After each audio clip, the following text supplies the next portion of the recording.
Et salut! Alors dans cette vidéo, on va enfin parler de la circulation d'un champ de vecteur ou d'un champ de gradient, et on va aussi parler de l'intégrale curviligne. Alors voici la méthode qui est sur ma fiche que vous pouvez télécharger, le lien est en description, et on va appliquer cette méthode avec deux exemples. Alors avant d'aller plus loin, j'aimerais bien qu'on essaye de comprendre ensemble ce que c'est que la circulation d'un champ de vecteur ou d'un champ de gradient, et pour ça, je vous propose qu'on regarde d'abord ce que c'est que la circulation d'un champ scalaire, comme ça va nous permettre de bien mettre en place les idées. Alors pour rappel, un champ scalaire, c'est un champ qui à tout point associe une seule valeur. Alors cette simulation, je la tire de Wikipédia et elle a été faite par Lucas Vieira, donc je mets les liens en description, comme ça vous pouvez la retrouver. Alors du coup, regardez, là donc on a nos différentes valeurs en chaque point, et ce qu'on va faire, c'est qu'on va tracer une courbe entre A et B qui va représenter en fait le chemin vers lequel on va aller de A vers B. C'est pour ça qu'il nous faut toujours ce chemin.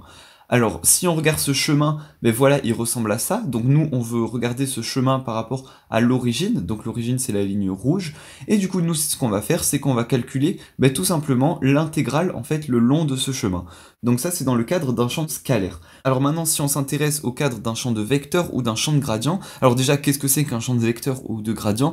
C'est tout simplement un champ qui, en un point, associe plusieurs valeurs. Donc ces valeurs, on les matérialise par une flèche. Alors voici encore l'animation que j'ai tirée de Wikipédia. Pareil, le lien est en description. Alors, on nous donne un champ de vecteurs. Regardez, donc il ressemble un peu à ça. Et nous, on va se donner deux points. Et entre ces deux points, on va dessiner un chemin. Et c'est le long de ce chemin qu'on va vouloir calculer la circulation.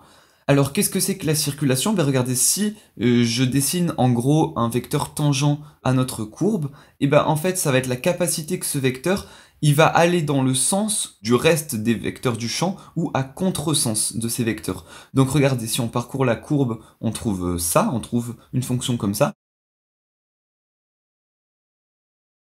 Et là c'est simple, on a une intégrale, il va simplement falloir calculer cette intégrale. Donc ça c'était pour l'explication un peu intuitive, maintenant on va voir comment calculer notre circulation avec les méthodes. Donc pour ça on a deux champs, donc le champ W, on avait prouvé dans une vidéo précédente que c'était un champ de gradient, et le champ V, donc qui n'est pas un champ de gradient. Pareil, on avait vu dans cette même vidéo pourquoi V n'était pas un champ de gradient. Alors, dans un premier temps, W est un champ de gradient, donc du coup, si on regarde la méthode, on va en fait s'arrêter au premier point. Si c'est un champ de gradient, alors on peut faire ce calcul-là. Donc bien sûr, il est totalement possible de calculer la circulation d'un champ de gradient avec la deuxième méthode, mais disons que c'est tellement plus simple de faire avec la première méthode que pourquoi s'embêter à faire l'autre. Alors du coup, c'est parti, on va faire l'exemple 1. Du coup, on va recopier cette première ligne, donc intégrale. Alors gamma, en fait, c'est la courbe. En fait, pour rappel, c'était la ligne qui était entre A et B, enfin la courbe entre A et B, comment on va parcourir le champ. Du coup, on va simplement recopier, alors là, c'est plus V, mais c'est W. W, c'est notre champ. Et enfin, j'écris défi. Et là, ça va être égal à quoi? En fait, on se rend compte que dans le cadre d'un champ de gradient, ça va être égal à f de B moins f de A. Alors attention, il ne faut pas confondre phi et f. F, on l'avait trouvé dans la vidéo précédente dans laquelle on montrait qu'un champ de vecteur était un champ de gradient. Du coup, on a ce f. On avait aussi trouvé dans les vidéos précédentes les points A et B grâce à cette fonction phi. Donc je vous renvoie vers ces vidéos précédentes pour pouvoir trouver ces points. Et du coup, maintenant, il va tout simplement falloir faire f de B moins f de A. Alors f de b c'est tout simplement f de racine de 2 sur 2, racine de 2 sur 2, pi sur 4. Et du coup f de a, je vais remplacer notre a par le point a, donc c'est 1, 0, 0. Alors là c'est pas un égal mais c'est bien un moins, comme ça. Et du coup maintenant il va falloir résoudre. La fonction f, on avait vu que quand on avait x, y, z, en fait elle faisait le produit de nos trois variables. Donc du coup là on va faire le produit de tout ça. Donc ça nous fait racine de 2 sur 2 fois racine de 2 sur 2 fois pi sur 4. Et enfin, on a moins f de 1, 0, 0, donc ça fait 1 fois 0 fois 0, et du coup, ça s'annule. Donc si on fait ce produit-là, on va trouver que c'est égal à pi sur 8. Donc du coup, la circulation du champ de vecteur W, qui est un champ de gradient, elle vaut pi sur 8.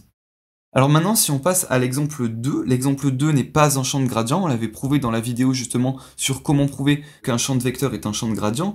Du coup, étant donné que c'est pas un champ de gradient, on va devoir utiliser la deuxième méthode. Alors du coup, c'est parti. Donc on recopie dans un premier temps la première partie de l'équation. Donc intégrale le long de la courbe gamma, donc la courbe qui parcourt les points A et B. Donc notre champ de vecteur, il s'appelle bien V, donc c'est V et défi, comme ça. Et du coup, ça c'est égal à quoi? Alors je vous propose qu'on remplace en fait toutes les valeurs qu'on a ici par les valeurs qu'on connaît.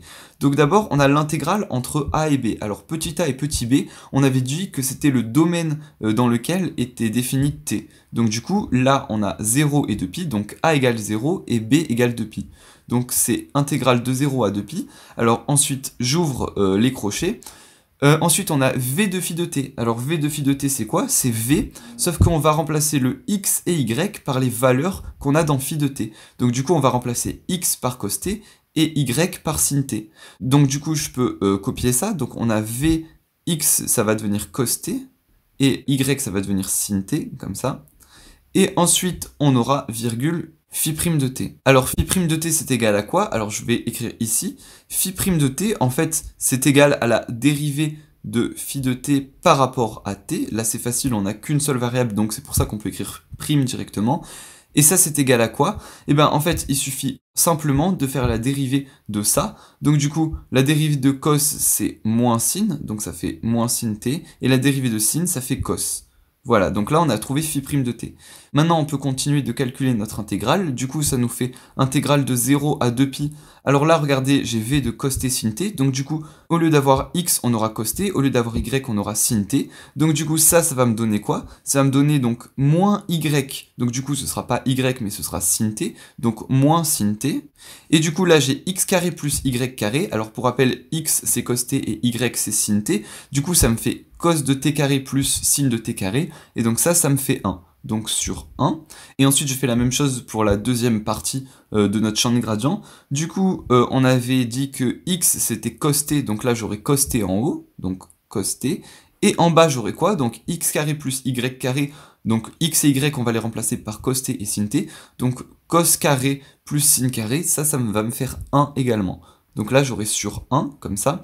Et ensuite, je peux remplacer notre phi' de t par les valeurs qu'on a trouvées ici. Donc, moins sin t et cos t, comme ça.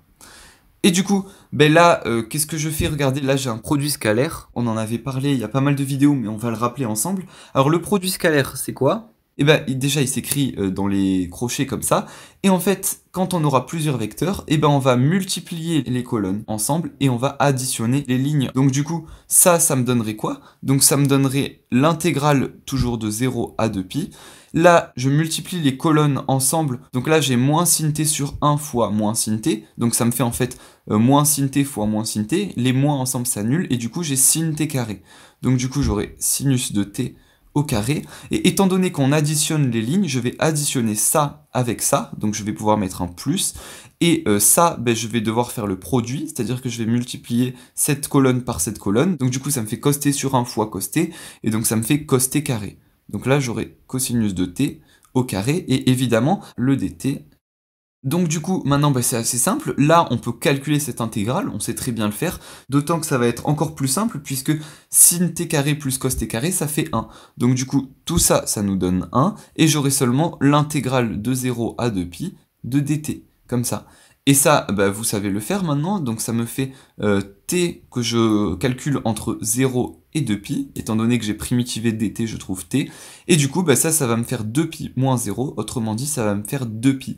Donc du coup, la circulation du champ de vecteur v le long de la courbe phi de t qu'on parcourt entre 0 et 2π va valoir 2π, tout simplement. Une petite remarque, l'intégrale curviligne c'est quoi? Alors souvenez-vous du schéma que je vous ai montré tout à l'heure, regardez la courbe orange ici. En vrai, ce qui peut se passer, c'est qu'il y a un point où c'est pas défini. Par exemple, dans ce cas-là, c'est pas défini en 0, 0, mais imaginez que la courbe elle passe par 0, 0. Comment faire? Et bien en fait, notre point A et notre point B, on va pas pouvoir les parcourir tels quels, mais on va devoir créer un point intermédiaire qui sera par exemple le point C. Donc au lieu de faire la circulation de A à B directement, puisqu'on peut pas la faire, on fera la circulation de A à C, puis on fera la circulation de C à B, et on fera la somme des deux circulations. Comme ça nous évite de passer par un point qui n'est pas défini. Du coup, je pense que vous avez compris, l'intégrale curviligne, et ben en fait c'est simplement la somme des circulations quand on peut pas la calculer du premier coup. Donc voilà, on a vu comment calculer la circulation d'un champ de vecteurs et d'un champ de gradient. On a vu toutes les méthodes qui gravitaient autour, donc normalement vous êtes parés pour le contrôle. Si vous avez tout bien compris tout, vous pouvez lâcher un petit like, ça fait super plaisir. Si vous avez des questions, vous pouvez les laisser dans les commentaires.